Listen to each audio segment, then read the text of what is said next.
Before the busyness of this day begins, pause for a moment and bring to mind the places in your life that still ache.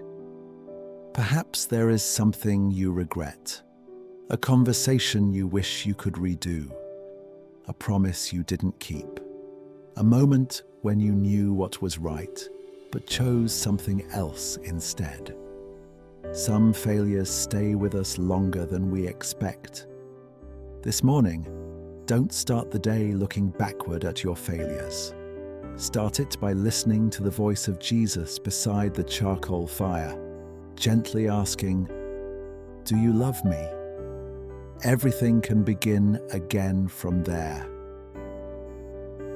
After his resurrection, Jesus sits beside a charcoal fire on the shore of the Sea of Tiberias.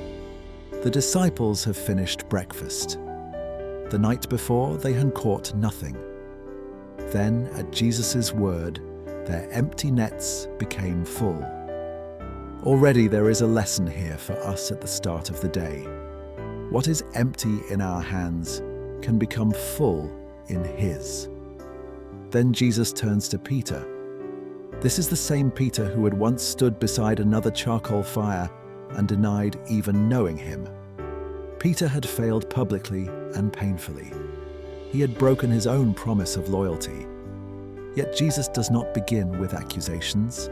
He does not say, "Why did you betray me?" Explain yourself. Prove that you've changed. Instead, Jesus asks one question. "Simon, son of John, do you love me?" What a beautiful way to begin this morning, remembering that Jesus does not define us by our worst moment. Perhaps you are carrying guilt into this day. Perhaps you are disappointed in yourself. Perhaps you feel that you failed God in some way. Listen carefully. Jesus returns to the places where we failed, not to shame us, but to restore us. Peter's failure did not surprise Jesus. He knew Peter's weakness before it ever happened. Still, He chose him. Still, He loved him. Still, He entrusted him with His mission. This is God's providence. God does not pretend our sins never happened. Instead, His mercy enters the very place where we broke trust and begins to heal us from within. The one who failed becomes the shepherd. The one who fell becomes the one entrusted with responsibility. Why?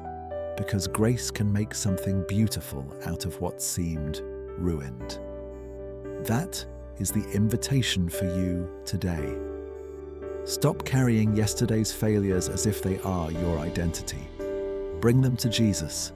Let Him ask you the question that cuts through every fear and every regret. Do you love me? There is still a future for you. There is still a mission for you. There is still grace for you. The same Christ who restored Peter is standing beside the charcoal fire of your own regrets this morning, not to condemn you, not to reopen old wounds, but to restore you and send you into this new day with hope. So begin this morning with confidence. Your failure may be real, but is not final. God's mercy is greater than your worst moment, and His providence is already preparing a new chapter in your life. Heavenly Father, as this new day begins, I come before you with an honest heart.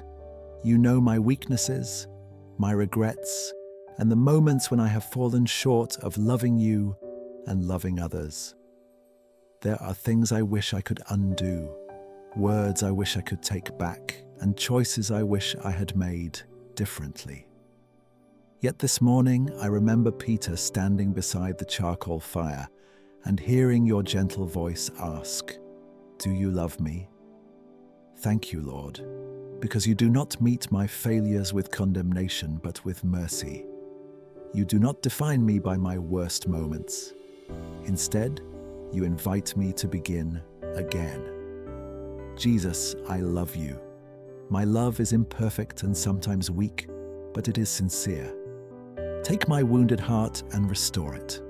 Heal the places within me that still carry shame, fear, and regret. Teach me to trust that your mercy is greater than my failures, and that your grace can make all things new. As you restored Peter and gave him a new mission, renew my purpose today. Help me to walk in faith, to love generously, to forgive quickly, and to serve faithfully. Fill the empty places in my life with your presence, and let my actions today reflect your goodness.